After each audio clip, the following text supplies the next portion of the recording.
Eu gostaria de colocar uma questão ao professor José Gil, penso que vai no sentido daquilo que apresentou há pouco, que é o seguinte, a questão é a seguinte, portanto, não haverá um certo risco, digamos, com a libertação da arte contemporânea, e isto não é uma crítica à arte contemporânea, que eu sou perfeitamente apreciador da arte contemporânea, não haverá o risco de, com este vibrar das coisas absoluto da arte contemporânea, este latejar, este pulsar da realidade absoluto, se tornar, digamos assim, um pulsar pelo pulsar, mas perdendo, digamos assim, um certo critério, um certo, digamos, aspecto crítico da arte, evidentemente não estou a generalizar, digamos assim, onde é que está o discurso, não é? Não se, portanto, quando é que a arte contemporânea, digamos, começa a funcionar num circuito, digamos, em que não há, em que pulsa por si mesmas, mas não pulsa com as coisas? É uma pergunta que eu fazia, não sei se... Quando é que a arte contemporânea começa a pulsar por si mesma e não pulsa pelas coisas? Exatamente, quando se perde um certo critério crítico da arte.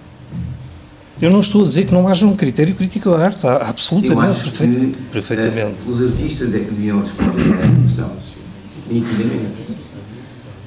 Não é? Como é que a arte contemporânea, quando é que a arte contemporânea começa a pulsar por si própria e não tem necessidade de pulsar por influência de um discurso ou de coisas exteriores? Porque o discurso, digamos, há discurso ou não há discurso? Se falar para o microfone era ótimo para ouvirmos. Há discurso. Tem que aproximar mais da boca.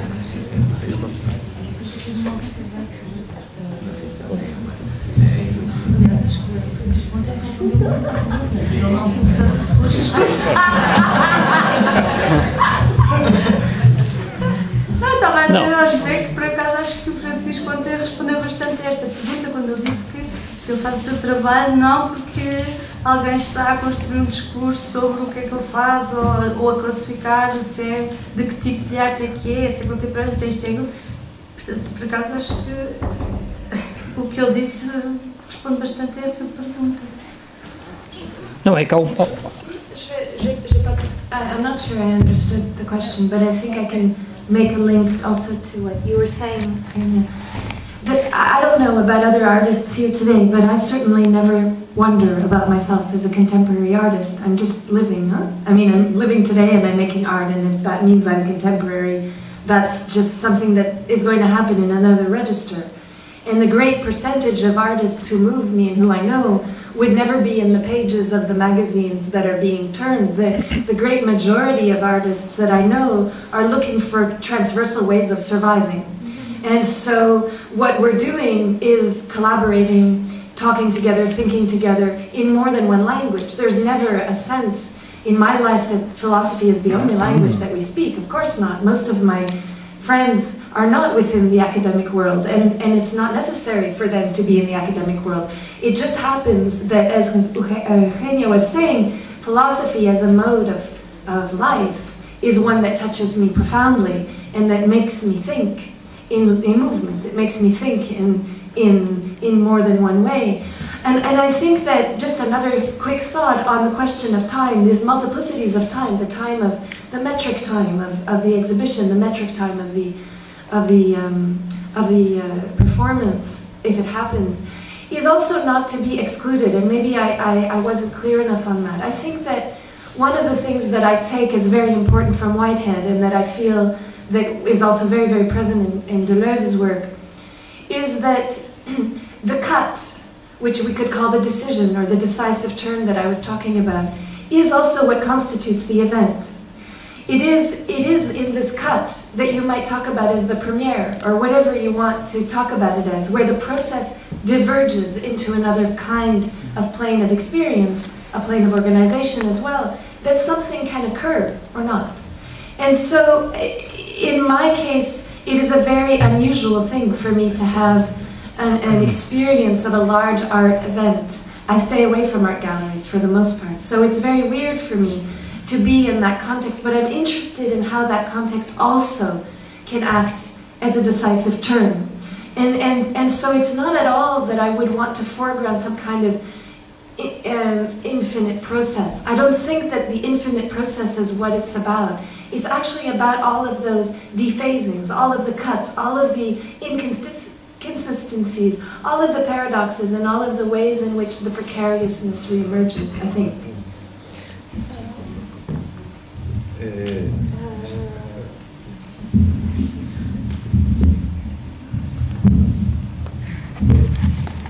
Bien, je crois qu'on arrive à la fin de ces rencontres. Non? Alors écoutez, je vais essayer de répondre à la question qu'on ne m'a pas posée. À savoir, pourquoi faire de l'esthétique? Alors je vais vous le dire en quelques mots. Parce que finalement, on oublie peut-être une chose importante, notamment la genèse de l'esthétique comme discipline et manière de réfléchir. Pas seulement sur les œuvres à l'époque, mais simplement de mettre en jeu une faculté qui est importante, et dont Emmanuel Kant, au XVIIIe siècle, a bien parlé, qui est la faculté de juger. Mais il ne faudrait pas oublier qu'en même temps que l'esthétique apparaît, il y a une convergence de préoccupations intellectuelles, philosophiques, théoriques, uniques dans l'histoire de l'Occident. À quelques années de distance, vous avez l'esthétique, vous avez la critique, notamment la critique d'art, mais pas seulement, la critique politique également. Et puis vous avez l'histoire de l'art. Et vous avez en plus, il faudrait ajouter le fait que c'est à cette époque que le commerce de l'art commence à se répandre à travers l'Europe, qu'on crée des salons fréquentés, à l'époque fréquentés par la noblesse, après par la bourgeoisie, et puis après au XIXe siècle, évidemment le public va s'élargir. Mais ce sur quoi je voudrais insister, et qui répond peut-être aux vœux, je pense, des organisateurs de ces rencontres d'esthétique, c'est finalement pourquoi faire de l'esthétique. Alors je ne peux répondre qu'en mon nom. Vous pouvez faire de l'esthétique comme vous voulez. Vous pouvez aussi ne pas en faire. Mais si je réponds en mon nom personnel, je dirais ceci. C'est que si on se souvient du projet d'Emmanuel Kant, dont Yves Michaud a parlé, notamment, on en a parlé d'Emmanuel Kant, quand il a écrit sa critique de la faculté de juger, il était sur le tard, tardivement. C'était pas la fin de sa vie, mais enfin presque. Il avait une idée en tête. Il ne voulait pas parler d'art. Il ne voulait pas parler d'esthétique. Qu'est-ce qu'il voulait faire? Il voulait écrire un traité sur la liberté. C'est-à-dire de ramener finalement la question de la faculté de juger, non pas sur des objets, mais sur cette fantastique autonomie que nous avons quand nous jugeons sur nous-mêmes, et qui nous donne ce pouvoir de critiquer, autrement dit, d'aller vers cette autonomie, qui évidemment, comme vous le savez, au XVIIIe siècle, et notamment en plein siècle des Lumières, était l'une des choses fondamentales. Et alors, faire de l'esthétique aujourd'hui, je vais vous dire pourquoi peut-être on pourrait prolonger, continuer, actualiser le projet du XVIIIe. On est, alors je vais aller vite, parce que vous le savez, dans un monde où les conditionnements sont énormes, notamment le conditionnement des médias, que ce soit Internet, que ce soit le téléphone que j'ai dans la poche, que ce soit les multimédias en général, qui nous imposent, qui nous conditionnent, qui parfois nous manipulent, qui nous conduisent à aimer ce que nous n'aimerions pas nécessairement au départ. C'est-à-dire qu'à chaque fois, c'est un petit peu de notre liberté qui s'effrite, c'est-à-dire de notre autonomie de jugement. Et je pense que faire de l'esthétique, si on ramène ça à la question de la liberté, c'est peut-être pour une seule et unique grande raison, c'est résister à un niveau individuel, et donc peut-être à un niveau collectif, aux multiples conditionnements et manipulations de masse dont nous sommes les objets à l'heure actuelle. Autrement dit, c'est une garantie de la liberté. Voilà pourquoi je fais de l'esthétique et peut-être pourquoi il faut en faire.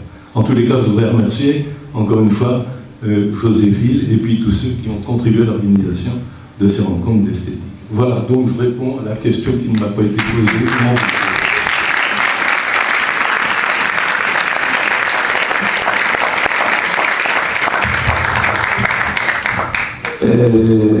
Nós vamos dar por encerrado estes encontros, c'est donc la fin, esperando que para o ano novos encontros se possam sobre outro tema se possa realizar. Agradeço a todos vós e a todos os convidados mais uma vez a generosidade com que participaram neste debate que eu gostaria que fosse, e tenho a impressão que foi certamente em parte, um debate que nos ajuda a colocar, em particular em Portugal, a arte num lugar num lugar que ele não tem ainda nas nossas vidas individuais e na vida coletiva. Muito obrigado.